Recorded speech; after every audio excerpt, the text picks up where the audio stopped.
Praise the Lord. परमेश्वर की महिमा हो। आइए हम प्रार्थना करते हैं। आज के वचन को जानने के पहले परमेश्वर, हम आपको धन्यवाद देते हैं। आपका अनुग्रह, दया प्रभु जो आपने हमारे जीवन में दिया है, इसलिए हम धन्यवाद देते हैं प्रभु जी। आज के वचन को भी आप आशीर्वादित कीजिएगा। ये प्रार्थना प्रभु यीशु मसीह के नाम से मांगते हैं, आमीन। आज जो हम सीखने जाने वाले हैं, परमेश्वर ने हमें बुलाया है या हमें परमेश्वर ने बुलाया है।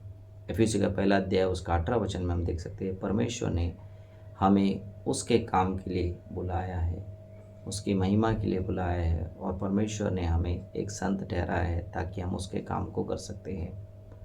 बाइबल में हम देख सकते हैं परमेश्वर ने बहुत लोगों को बुलाया उनकी सेवकाई करने के लिए।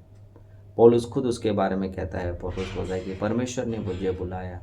रोमी के पहला अध्याय और पहले वचन में पौलुस खुद बोलता है कि परमेश्वर ने मुझे उसका सुसमाचार प्रचार करने के लिए बुलाया है। इसी तरीके से हम पुराने नियम के लोगों को भी देखते हैं, परमेश्वर ने याजकों को बुलाया ताकि वो उसके काम को कर सके। लेकिन परमेश्वर जिन लोगों को बुलाता है वो चाहता है कि वो अपने जीवन को पूरी तरीके से समर्पित करे। जैसे परमेश्वर ने यिर्मयाह को बुलाया तो उसने अपना जीवन परमेश्वर को समर्पित कर दिया है। यशायाह को बुलाया तो यशायाह ने भी अपना जीवन परमेश्वर को समर्पित कर दिया। और इस दोनों पुस्तकों में हम देख सकते हैं, उन परमेश्वर के जो नबी थे उन्होंने ये बताया कि परमेश्वर ने मुझे माँ के गर्भ से बुलाया है।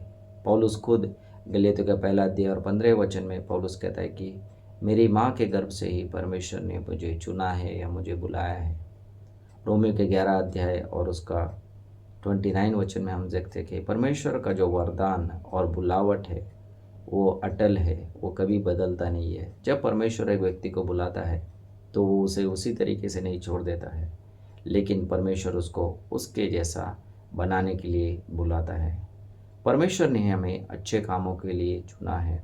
परमेश्वर चाहता है कि हम उद्धार पाने के बाद हम उसके लिए अच्छे काम करें, हम उसके जैसे परिपक्व हो जाएं। परमेश्वर के वचन में हम देखते हैं, पहला पत्रस पहला अध्याय 5 से 10 तक परमेश्वर ने हमें बुलाया है ताकि हम उसके जीवनों में उसकी तरह हम बन सके, उसके तरह हम हमारा जीवन बना सके। परमेश्वर चाहता है कि हम उसी जगह पर नहीं रहे, लेकिन परमेश्वर चाहता है कि हम बढ़े, जैसा परमेश्वर का जीवन हमारे जीवन में दिख पाए, इस तरीके से परमेश्वर हमें बढ़ाना चाहता है। इतना ही नहीं, परमेश्वर हमें आत्मिक तोहफे देता है उसकी सेवकाई करने के लिए।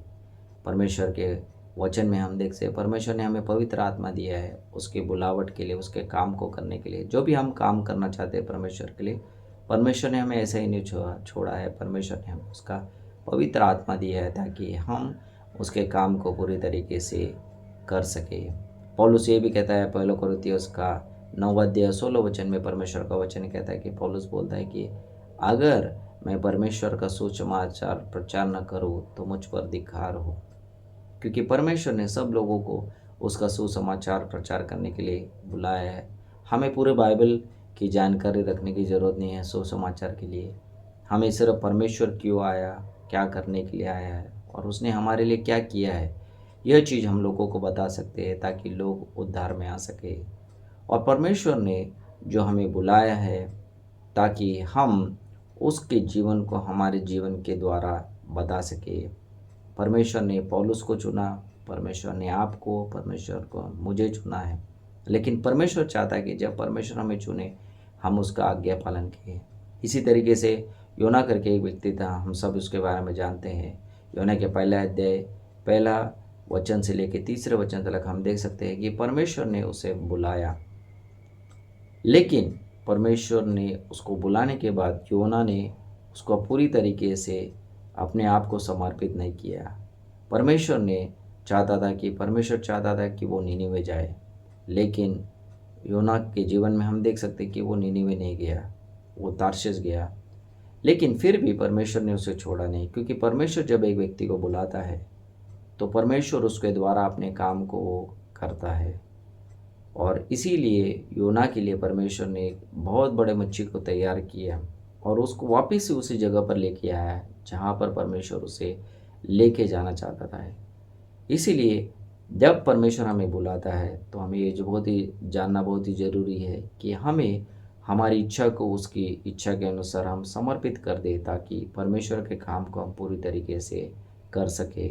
परमेश्वर चाहता है कि वह हमारे द्वारा काम करे, और परमेश्वर ने हर एक मसीह व्यक्ति को बुलाया है और परमेश्वर ने उनको अलग अलग काम दिया है। लेकिन परमेश्वर के लिए परमेश्वर ने हमें उसका काम करने के लिए बुलाया है, और उसका काम करने से उससे हमारी महिमा नहीं होती है, लेकिन परमेश्वर की महिमा हमारे द्वारा होती है।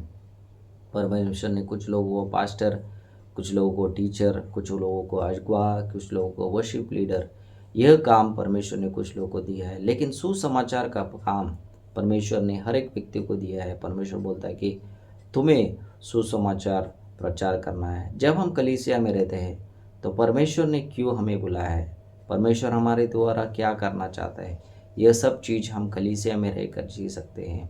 लेकिन अगर हम कलीसिया में नहीं रहेंगे तो हम उन चीज़ों को नहीं देख सकते। रोमे के 12 अध्याय पहला और दूसरा वचन में हम देख सकते हैं, परमेश्वर का वचन कहता है कि अपने आप को तुम एक बलिदान की तरह समर्पित कर दो। जीवित बलिदान की तरह परमेश्वर चाहता है कि हम समर्पित जो हो जाए।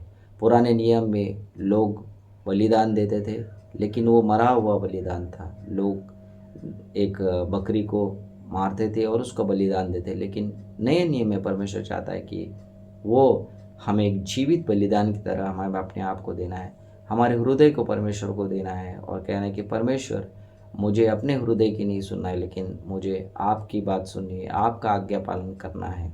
मुझे एक आत्मिक जीवन देना है, मुझे स्वाभाविक रूप से नहीं जीना है, लेकिन मुझे परमेश्वर के काम में मुझे जीना है। इस तरीके से हम परमेश्वर से प्रार्थना कर सकते हैं और परमेश्वर हमें उसके लिए मदद कर सकता है, और हम परमेश्वर के काम के लिए तैयार हो सकते हैं।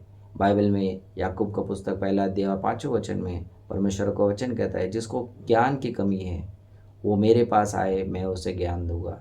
अगर आपको परमेश्वर का काम करना है, जो परमेश्वर ने आपको बुलाया है, और आपको मालूम नहीं है आपको क्या करना है, तो आप परमेश्वर से वो ज्ञान मांग सकते हो, परमेश्वर से वो बुद्धि मांग सकते हो।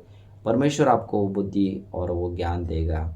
लेकिन परमेश्वर जब आपको वो बुद्धि और ज्ञान देता है, ये हमें जानना जरूरी है कि हमें उसके बातों के ऊपर चलना है। परमेश्वर ने जो हमारे जीवन पर एक बुलावट रखा है, उसको हमें पूरी तरीके से हमें करना है, क्योंकि परमेश्वर विश्वास योग्य है और परमेश्वर चाहता है कि हम उसका काम विश्वास योग्यता से करें। आइए हम प्रार्थना करेंगे। परमेश्वर धन्यवाद आज के इस समय के लिए। परमेश्वर आपने हमें बुलाया है आपके काम करने के लिए, आपके सुसमाचारों को प्रचार करने के लिए, आत्माओं को प्रभु जी आपके पास लेके आने के लिए, लोगों को चेला बनाने के लिए, शिष्य बनाने के लिए। प्रभु जी धन्यवाद। प्रभु जी आपने हमें चुना है, इसलिए हम आपको धन्यवाद देते हैं। प्रभु जी आज के इस वचन को भी आप आशीर्वादित कीजिए। आज का दिन हम आपके हाथों में समर्पित करते हैं। प्रभु जी हमारी इच्छा नहीं, लेकिन आपकी इच्छा हमारे जीवन के द्वारा होने दीजिएगा। हमें आपके जैसा बनाइएगा। प्रभु जी आपके उस बुलावट को जानने के लिए आप हमें मदद कीजिएगा। ये प्रार्थना प्रभु यीशु मसीह के नाम से मांगते हैं, आमीन।